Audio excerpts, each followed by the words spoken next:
When you are struggling and you start thinking about giving up, I want you to remember something that my husband and I have talked about since we first started this journey nearly a decade ago.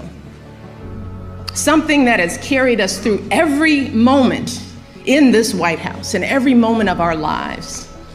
And that is the power of hope. The belief that something better is always possible if you're willing to work for it and fight for it. It is our fundamental belief in the power of hope that has allowed us to rise above the voices of doubt and division, of anger and fear that we have faced in our own lives and in the life of this country. Our hope that if we work hard enough and believe in ourselves, then we can be whatever we dream, regardless of the limitations that others may place on us. The hope that when people see us for who we truly are, maybe, just maybe, they too will be inspired to rise to their best possible selves. Shoot, it's the hope of my folks like my dad. Got up every day, do his job at the city water plant. The hope that one day his kids would go to college and have opportunities he never dreamed of. That's the kind of hope that every single one of us, politicians, parents, preachers, all of us, need to be providing for our young people, because that is what moves this country forward every single day. Our hope for the future and the hard work that hope inspires. I want our young people to know that they matter, that they belong. So don't be afraid. You hear me? Young people, don't be afraid. Be focused. Be determined. Be hopeful. Be empowered. Empower yourselves with a good education. Then get out there and use that education to build a country worthy of your boundless promise. Lead by example with hope, never fear.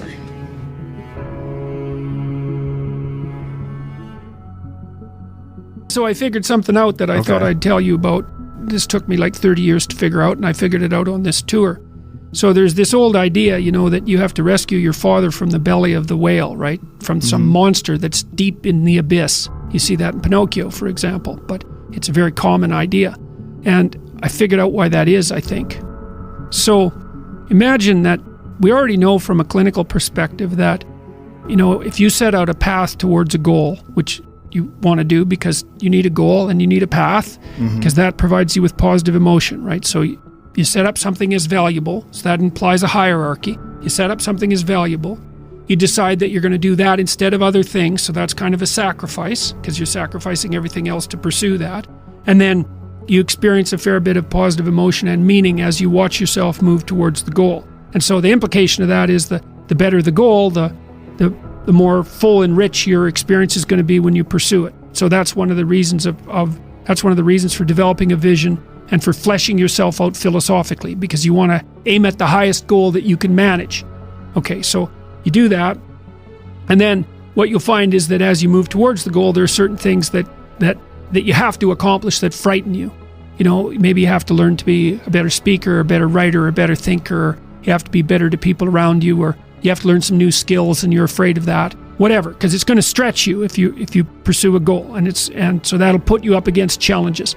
Okay, so all the clinical data indicates, well, the opposite of safe spaces, as Jonathan Haidt has been pointing out, that what you want to do when you identify something that someone is avoiding, that they need to do because they're afraid, you have them voluntarily confront it.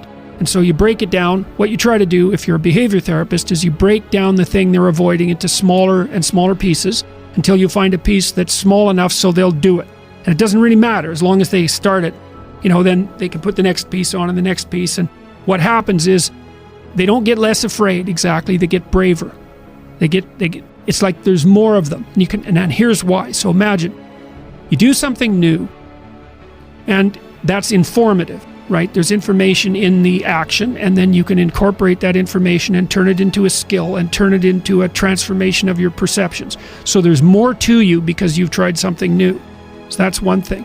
The second thing is, there's good biological evidence for this now, that if you put yourself in a new situation, then new genes code for new proteins and build new neural structures and new nervous system structures. Same thing happens to some degree when you work out, right? Because your muscles are responding to the load, but your nervous system does that too. So you imagine that there's a lot of potential you locked in your genetic code.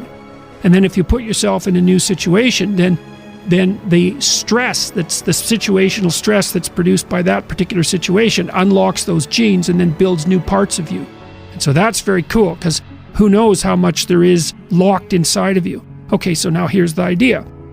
So let's assume that scales as you take on heavier and heavier loads. That more and more of you get more and more informed because you're doing more and more difficult things, but more and more of you gets unlocked.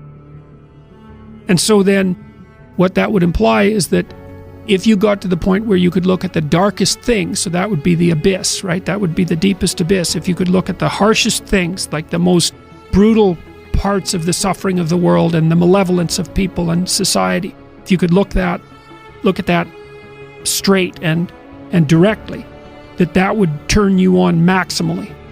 And so that's the idea of rescuing your father, because imagine that you're like the potential composite of all the ancestral wisdom that's locked inside of you biologically.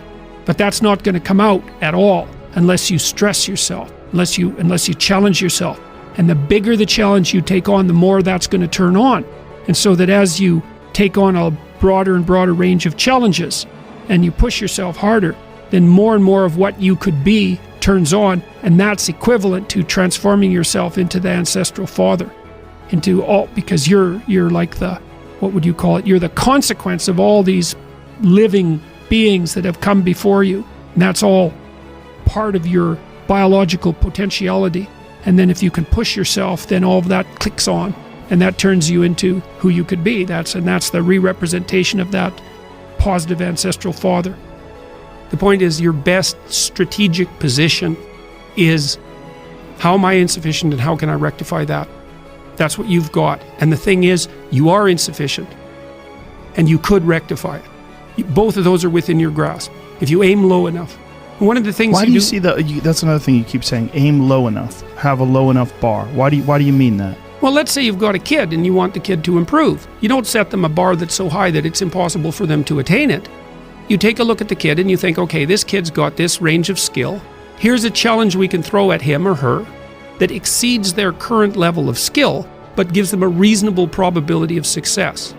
And so, like, I'm saying it tongue-in-cheek to some degree, you know, it's like, but I'm doing it as an aid to humility. It's like, well, I don't know how to start improving my life. Someone might say that. And I would say, well, you're not aiming low enough. There's something you could do that you are regarding as trivial, that you could do, that you would do, that would result in an actual improvement. But it's not a big enough improvement for you, so you won't lower yourself enough to take the opportunity. Incremental steps. Yes. So this is also what is achieved through exercise. It's one of the most important. Yeah. Well, what do you do when you go and lift weights? Yeah. You don't go and, like, if you haven't bench pressed before, you don't put 400 pounds on the damn bar and drop the bar through your skull. Right. You know, you think, look, when I started working out when I was a kid, I was weighed about 130 pounds and I was 6'1". I was a thin kid and I smoked a lot. I wasn't in good shape. I wasn't in good physical shape. And I went to the gym and it was bloody embarrassing, you know, and people would come over and help me with the goddamn weights. Here's how you're supposed to use this. You know, it was humiliating. And maybe I was pressing 65 pounds or something at that point. You know, but what am I going to do? I'm going to lift up 150 pounds and injure myself right off the bat? No, I had to go in there and strip down and put my skinny goddamn self in front of the mirror and think, son of a bitch, there's all these monsters in the gym who've been lifting weights for 10 years and I'm struggling to get 50 pounds off the bar. Tough luck for me. But I could lift 50 pounds. And it wasn't very long until I could lift 75. And, well, you know how it goes. And I never injured myself when I was weightlifting. And the reason for that was I never pushed myself past where I knew I could go. And I pushed myself a lot. You know, I gained 35 pounds of muscle in about 3 years in university. I kind of had to quit because I was eating so goddamn much I couldn't stand it. I was eating like 6 meals a day. It was just taking up too much time. But there's a humility in determining what it is that the wretched creature that you are can actually manage. Aim low. And I don't mean...